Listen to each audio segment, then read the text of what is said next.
Hello दोस्तों, कैसे हो आप लोग। आज के इस वीडियो में मैं अपनी 3 डेज़ 1900 प्लस किलोमीटर की मुंगेर से मुंबई की जर्नी एक्सपीरियंस शेयर करने वाला हूँ, जो कि मेरे लिए एक चैलेंज भी था और एक लाइफ टाइम एक्सपीरियंस भी। इस वीडियो में मैं आप लोग को route breakdown, road condition, cost, stay का कॉस्ट, फिर बाइक परफॉर्मेंस, ये सब डिटेल आप लोग को साथ शेयर करने वाला हूँ। तो चलिए स्टार्ट करते हैं इस वीडियो को डे 1 से। मैंने जो रूट चूज़ किया था वो था मुंगेर से पटना, पटना से वाराणसी और वाराणसी से भोपाल, भोपाल टू मुंबई।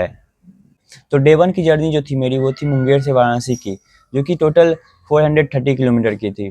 और ये मैंने स्टार्ट किया था लगभग 8 बज गया था मुझे निकलने में, क्योंकि फर्स्ट डे था तो निकलने में लेट हो गई थी थोड़ी तैयार होने में। तो उसके बाद मैं पटना में रुका था और पटना में मुझे कुछ काम था, इसलिए मैं पटना में रुका था, स्टे किया था, वहीं ब्रेकफास्ट किया था।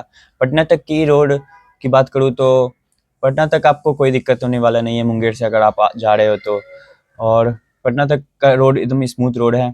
उसके बाद पटना से मैं वाराणसी के लिए निकला, तो वाराणसी पटना से आगे तो 50 किलोमीटर तक का रोड कंस्ट्रक्शन में था, तो वो थोड़ा प्रॉब्लम कर रहा था। बाकी उसके बाद दिक्कत नहीं था मुझे, बक्सर तक तो कोई दिक्कत नहीं हुई मुझे पटना से। और उसके बाद मुझे वाराणसी तक सिंगल रोड मिल गई थी, जिसके कारण मुझे दिक्कत हुई। 100 किलोमीटर सिंगल रोड है बक्सर से वाराणसी तक का, तो उसमें थोड़ा प्रॉब्लम हुई थी मुझे।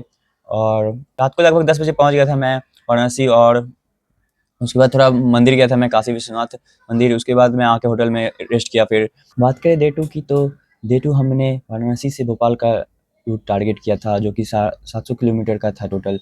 और हम लगभग 7 बजे निकल गए थे मॉर्निंग में, क्योंकि मॉर्निंग का व्यू बहुत अमेजिंग था, सनराइज़ व्यू वाराणसी का। और वाराणसी से सागर तक तो स्मूथ हाईवे था।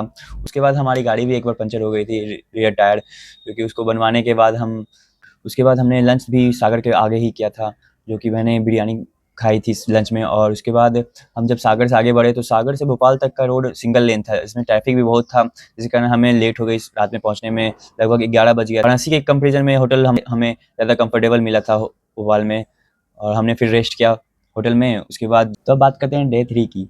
डे 3 थोड़ा मेंटली और फिजिकली ज़्यादा टफ होने वाला था, क्योंकि 800 किलोमीटर की राइड थी और हमने पहले कभी नहीं इतनी लंबी राइड की है। और डे 2 में भी हमने 700 किलोमीटर की राइड की थी, जिस कारण हमारी बॉडी पूरी तरह टायर्ड हो गई थी। तो हम सुबह लगभग 7:30 में निकले थे भोपाल से। और भोपाल से इंदौर तो हमने नॉन स्टॉप कवर कर लिया था। और इंदौर से धुले तक थोड़ा प्रॉब्लम हुई थी हमें, तो क्योंकि रोड थोड़ा कंडीशन थोड़ा कंस्ट्रक्शन में था, तो कंडीशन थोड़ा ख़राब थी रोड की। और धुले से नासिक तक तो रोड अच्छी है, स्मूथ है हाईवे। नासिक के बाद जो रोड की हालत है वो तो आपको पता ही है, मुंबई की हालत कितनी पैचेज हैं रोड में। और ट्रैफिक तो सिर्फ ट्रक ही मिल रहे थे रोड पे, पूरे ट्रक ही भरे हुए थे रोड पे, जिसके कारण हमें बहुत प्रॉब्लम हुई गाड़ी चलाने में। नासिक के बाद लास्ट की 150 किलोमीटर कवर करने में हमें बहुत ज़्यादा टाइम लग गया, क्योंकि ट्रैफिक बहुत ज़्यादा था मुंबई में। और फिर भी हमने बहुत जल्दी कवर किया, क्योंकि हमें हमें तो उम्मीद थी कि लगभग 2-3 ना बज जाए, पर हमने फिर भी गाड़ी को थोड़ा कंट्रोल में चलाया, बट थोड़ा स्पीड चला के हमने 1 बजे तक कवर कर लिया था मुंबई का स्ट्रेच 150 किलोमीटर का। 17 आवर की राइड हमें पूरे थका दिया था। और हम घर पहुंचते ही, मुंबई पहुंचते ही हमने गाड़ी लगाई और रूम आया और जल्दी से नहाया और सो गया डायरेक्ट। इतना हिम्मत ही नहीं थी कि कुछ और कर पाऊँ, ब्लॉग कर पाऊँ निकाल के फ़ोन। कुछ नहीं किया, बस सो गया। बट अगर आप इतनी लॉन्ग राइड करते हो 3 डेज़ की, 1900 प्लस किलोमीटर की, तो जब आप डेस्टिनेशन पहुंचते हो तो उसकी फीलिंग ही अलग होती है। एक अंदर से अलग मेंटली आपको सुकून मिलता है कि हाँ फाइनली आप पहुंच गए अपनी डेस्टिनेशन पे। तो तो तो टोटल कॉस्ट एक्सपेंस जो मेरी हुई इस ट्रिप पे वो टोटल 15,000 हुई है, तो ओवरऑल सब चीज़ मिला के। और अगर इसकी पर्टिकुलर आपको ब्रेकडाउन वीडियो चाहिए कॉस्ट की, तो मैं इसके लिए स्पेशल वीडियो बनाऊंगा। तो कमेंट करना कि आपको इसकी अलग से एक बैकग्राउंड वीडियो चाहिए या नहीं चाहिए, तो मैं उसके लिए अलग से वीडियो बनाऊंगा। बात करें बाइक परफॉर्मेंस की, जो कि सबसे इंपॉर्टेंट चीज़ है इस पूरे जर्नी में, अप्रिलिया RS 457 ने पूरी जर्नी में कहीं प्रॉब्लम नहीं हुई इस गाड़ी से। और गाड़ी चलाने में भी स्मूथ थी, और कहीं पावर की भी इशू नहीं आई। कितनी भी स्पीड पे गाड़ी आप चला लो, स्टेबिलिटी की प्रॉब्लम नहीं आएगी आपको इस गाड़ी में। और टर्निंग पे भी आप गाड़ी को लीन कर लो, आराम से लीन हो जाती है, कहीं आपको स्टेबिलिटी की प्रॉब्लम नहीं आएगी टर्निंग पे भी, स्पीड में भी। तो गाड़ी तो परफॉर्मेंस तो अच्छी रही गाड़ी की, और ओवरऑल बेस्ट था परफॉर्मेंस, कहीं मुझे दिक्कत नहीं हुई। बट स्पोर्ट बाइक की सीट ज़्यादा स्टिफ होती है, जिसके कारण आपका अगर मेडिकल कुछ प्रॉब्लम है, बैक पेन है या फिर आपको कोई और दिक्कत है, रिस्ट पेन होती है आपकी, हमेशा फ्रिक्वेंटली आपको ब्रेक लेना पड़ता है इसी कारण। तो अगर आप ब्रेक ले लेके गाड़ी चला रहे हो तो स्पोर्ट्स बाइक भी आपको सही से लॉन्ग ड्राइव पे पहुंचा। तो अप्रिलिया की परफॉर्मेंस तो गुड थी और मज़ा ही आया मुझे गाड़ी चलाने में, और पहली बार इतनी लॉन्ग राइड पे था तो मुझे मज़ा ही आया। फाइनल टिप्स की बात करें तो अगर आप लोग लॉन्ग राइड पे निकल रहे हो तो हमेशा ध्यान रखना सवेरे जल्दी निकला करो, अर्ली मॉर्निंग निकला करो। इसके अर्ली मॉर्निंग राइड करने में थोड़ी ट्रैफिक कम मिलती है और वेदर भी अच्छा रहता है, इस कारण राइड करने में मज़ा आता है सुबह में। तो हमेशा अपने साथ वाटर बोतल रखना, क्योंकि हाइड्रेशन बहुत इंपॉर्टेंट है।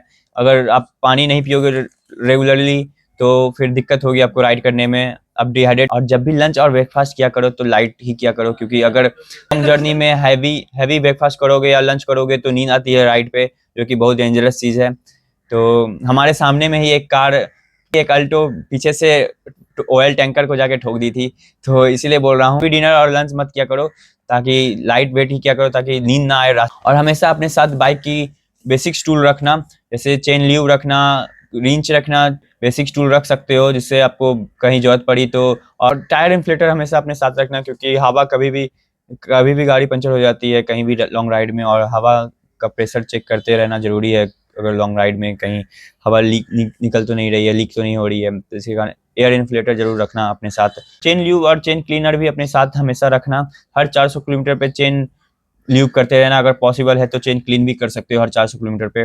तो इस और सबसे मोस्ट इंपॉर्टेंट चीज़, अगर आप स्पोर्ट्स बाइक से मेरी तरह राइड कर रहे हो तो हमेशा फ्रिक्वेंटली ब्रेक ले लेके ही राइड करना, क्योंकि लगातार 3-4 घंटे तक राइड मत किया करो, उससे अगर बैक पेन हो सकती है, रिस्ट पेन ज़्यादा हो सकती है आपको, तो इससे बचना। और ज़्यादा से ज़्यादा 2 घंटे तक राइड करना, उसके बाद ब्रेक ले ही लेना तो बेटर रहेगा। तो ये था मेरा 3 दिन का एक्सपीरियंस 1900 प्लस किलोमीटर बिहार से मुंबई का। अगर आपको किसी चीज़ की जानकारी चाहिए राइड के लिए तो कमेंट बॉक्स में कमेंट करना, मैं कोशिश करूँगा आपका कमेंट का रिप्लाई करने की, और हो सके तो उस पे वीडियो बनाने की। तो अगर आपको ये वीडियो पसंद आया तो लाइक करना, शेयर करना अपने फ्रेंड ग्रुप के साथ, अपने बाइकर ग्रुप के साथ, और चैनल को सब्सक्राइब जरूर करना ताकि और मुझे मोटिवेशन मिले आप लोग के लिए इन्फॉर्मेटिव वीडियो बनाने के लिए।